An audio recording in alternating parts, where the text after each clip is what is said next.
옛말에 고침단명이란 말이 있습니다. 이 말은 무엇이냐면 벽에가 높으면 일찍 죽는다 이런 말입니다.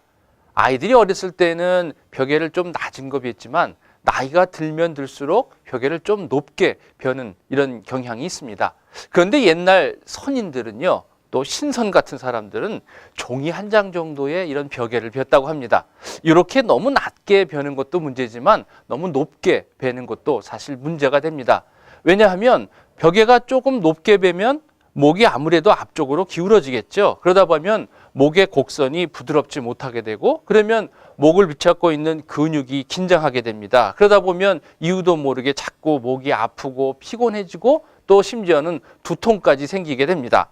자, 이렇게 목이 불편한 경우가 어느 때 많이 생기냐 하면 텔레비전 보실 때 소파에 누워서 옆으로 이렇게 비스듬히 보시다 보면 이게 목이 삐끗해서 나중에는 목에 기부스한 것처럼 목이 잘 돌아가지 않는 이런 것들을 경험하실 수 있을 겁니다.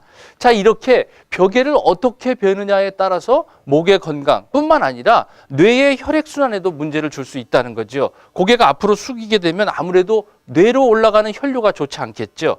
그리고 또 하나 뭐가 문제냐면 기도를 조금 압박할 겁니다. 그러니까 공기가 새어 나가는 것들이 원활하지 못하고 조금 좁아지니까 당연히 소리가 나겠죠. 그게 무슨 소리예요? 코골이 나는 거지요. 코골이를 하는 것도 바로 이런 원인 때문에 생기는 경우가 있습니다. 아무튼 고침단명이란 말, 일찍 죽지 않으려면 아무래도 벽에를 적당히 하는 것이 무엇보다 중요할 것 같아요. 그러면 벽에를 어떻게 하는 것이 좋으냐? 아무래도 벽에를 빌 때는 우리가 흔히 벽에를 어디 빈다고 생각하십니까? 되게 머리를 빈다 생각하는데 그러지 마시고 목을 빈다, 목을 받친다 이런 생각을 가지시는 게 좋겠고요. 아무래도 높이가 중요하다고 그랬죠. 높이를 어느 정도 하는 것이 좋으냐 하면은 대개 6cm 내지 한 9cm 정도 이렇게 간격을 두게 됩니다. 그렇게 두는 것은 뭐냐면 사람의 체중이나 체격에 따라 그만큼 변수가 있다는 거죠. 그래서 똑바로 누웠을 때는 목의 C자 커브가 좀 자연스럽게 나올 수 있도록 하고요. 옆으로 누웠을 때는 목뼈가 일직선이 될 수 있을 만큼의 그런 높이가 아무래도 좋을 겁니다. 너무 높거나 너무 낮으면 또 문제를 생길 수 있겠죠. 자, 그 다음에는 너무 폭이 좁은 것도 문제가 될 겁니다. 너무 폭이 좁으면 아무래도 긴장을 하게 되니까 목이나 어깨 쪽에 아무래도 근육이 긴장이 돼서 통증과 피로감을 쉽게 느낄 수 있을 겁니다. 그런데 벽에는 언제 많이 쓰죠? 누워서 주무실 때요. 인생의 3분의 1을 주무시는 이 벽에를 불편한 것들을 베게 되면 잠도 잘 오지 않고 자고 나도 개운치가 않겠죠.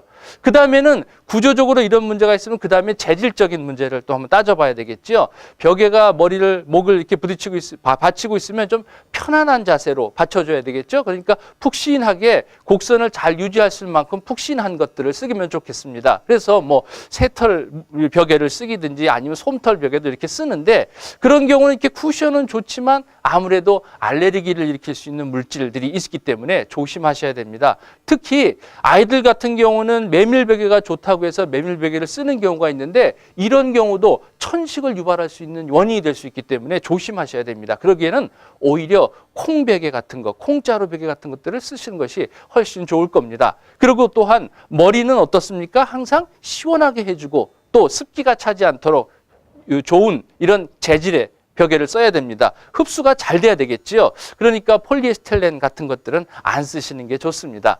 머리가 시원하고 습기가 덜 차게끔 해주는 이런 재질의 것들이 아무래도 재질을 고를 때 그렇게 고르시는 게 좋겠고요.